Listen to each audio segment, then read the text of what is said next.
अरे भैया भाई, उमर यहीं पे है। हाँ, जोया के साथ ही है। देखो, जब मर्द एक औरत की बेवफाई देखता है ना, तो फिर दूसरी औरत ही उसे सहारा देती है, और मेरी जोया ही उसे सहारा देगी। बेफिक्र रहो बिल्कुल। घर आने का तो अभी सवाल ही नहीं पैदा होता, अब कल सुबह ही आएगा। पापा जान, जो मौका हम पैदा करना चाहते थे वो कुदरती तौर पे हमारे हाथ लग गया है। बस अब वक्त आ गया है इस नागन का सर कुचलने का, जिसने हमारे घर की खुशियों को डस लिया है। भैया भाई, ऐसी जो औरतें होती है ना, सिर्फ पैसे की होती हैं, पैसे की। अब देखो ना, चक्कर किसी और से चला रही थी, बीवी किसी और की बनी हुई थी। खुल गया ना सारा खेल तमाशा। बस अब आप तो ऐसे कहिएगा कि उमर को प्यार से हैंडल करें। आजकल बहुत चिड़चिड़ा हो गया है, गुस्से में रहता है, उसे मोहब्बत की जरूरत है। सोया से कहिए उसका ख्याल रखे। अरे भैया भाई, तुम इस बात की फिक्र ही ना करो। मेरी जोया ना है तो थोड़ी जज्बाती, लेकिन समझदार भी है, और वो उमर को अपने कंट्रोल में करके रहेगी। हाँ, अभी तो खैर दोनों फिल्म देख रहे हैं कोई, तो मैं जरा जाके देखूं उनको कोई चीज तो नहीं चाहिए। अभी फोन बंद करती हूँ, चलो बाद में बात करूंगी। खुदा हाफिज। खुदा हाफिज।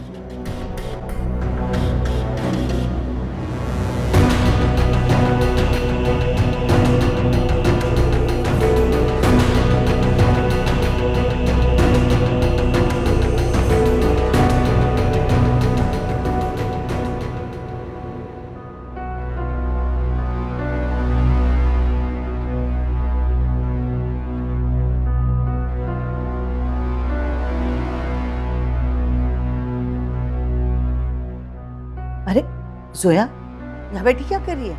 और उमर का है? चला गया। चला गया? अरे मैं तो तुम लोगों के लिए शामी कबाब फ्राई किए, दम वाली चाय बनाई के फिल्म देख रहे हो, कुछ खाने के लिए चाहिए होगा। कहा ना चला गया अपने उस जहन्नम जैसे घर में। ऐसे कैसे चला गया? तुमने रोका क्यों नहीं? रोका, काफी रोका, मगर जब उसके सर पर उस चुड़ैल जायरा का भूत सवार होता है तो अपने दिल के अलावा किसी की नहीं सुनता वो।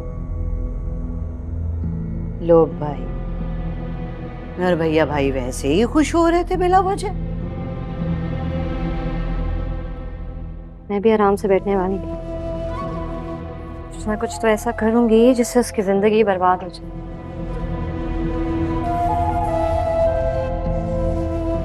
क्या करेंगे अभी?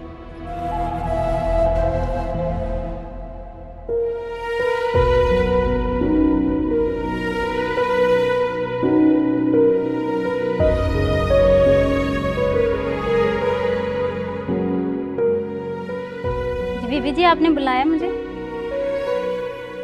मुझे मेरे सर में बहुत दर्द हो रहा है, मुझे प्लीज एक कप चाय पिला दो। जी ठीक है।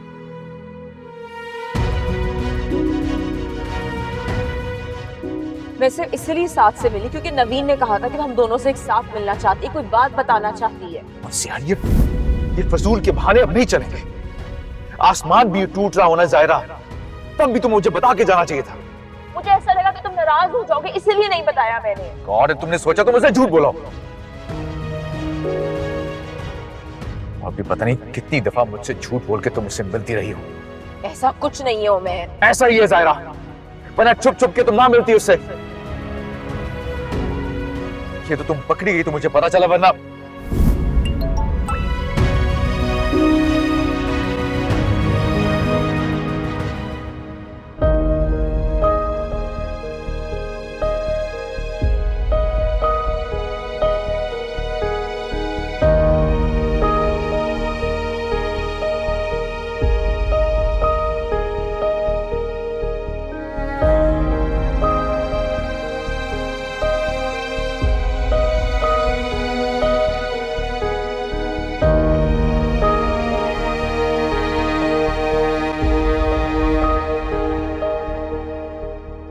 मैसेज पढ़ो।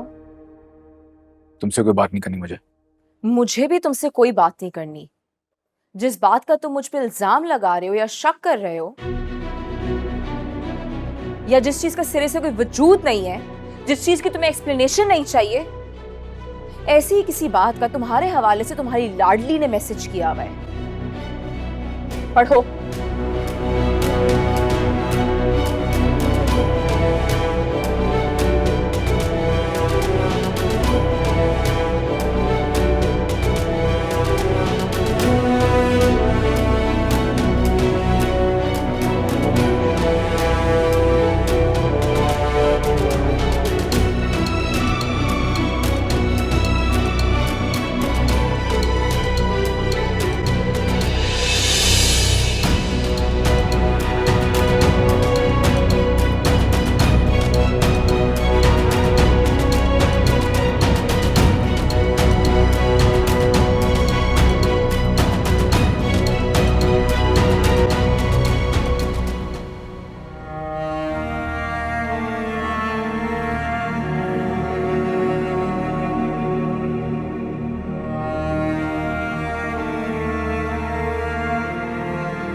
मैंने तुम्हें बैठने को कहा? नहीं तो। खड़ी रहो। जी।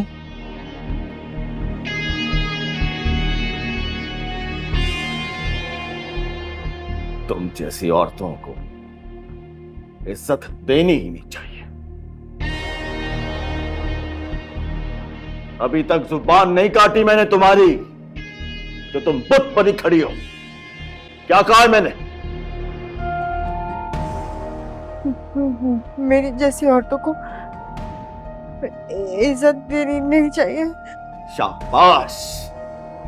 तुम जैसी औरतों को इज्जत इसलिए नहीं देनी चाहिए कि तुम जैसी औरतें वही कुछ करती हैं जो तुमने किया है और जो तुम्हारी बहू कर रही है।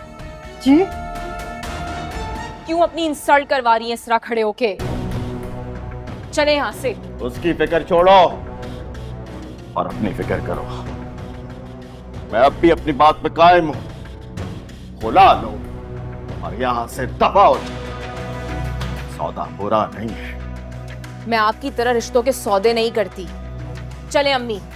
रुक जाओ, मैंने तुम्हें जाने को नहीं कहा। वापस आओ।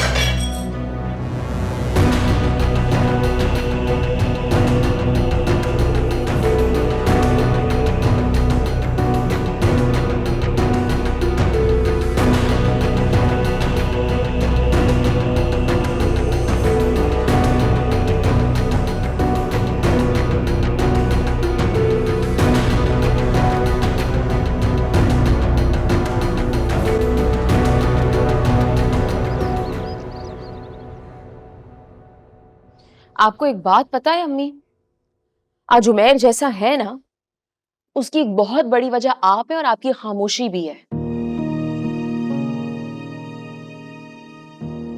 अरे मीर साहब का रवैया जो आपके साथ है वो तो इंसानियत की तजलील है। अगर घर में एक बच्चा अपनी माँ के साथ ये सुलूक होते हुए देखेगा, वो इंसान की इज्जत कैसे करेगा? मैं क्या कर सकती हूँ?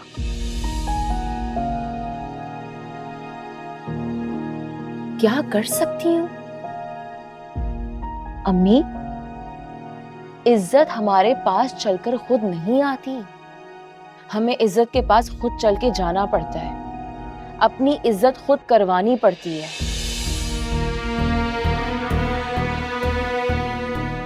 और जिस इंसान को अपने कैद खाने की दीवारों से प्यार हो जाए, वो कभी खुली फिजा में सांस नहीं ले सकते। कम से कम आप जवाब तो दे सकती थी।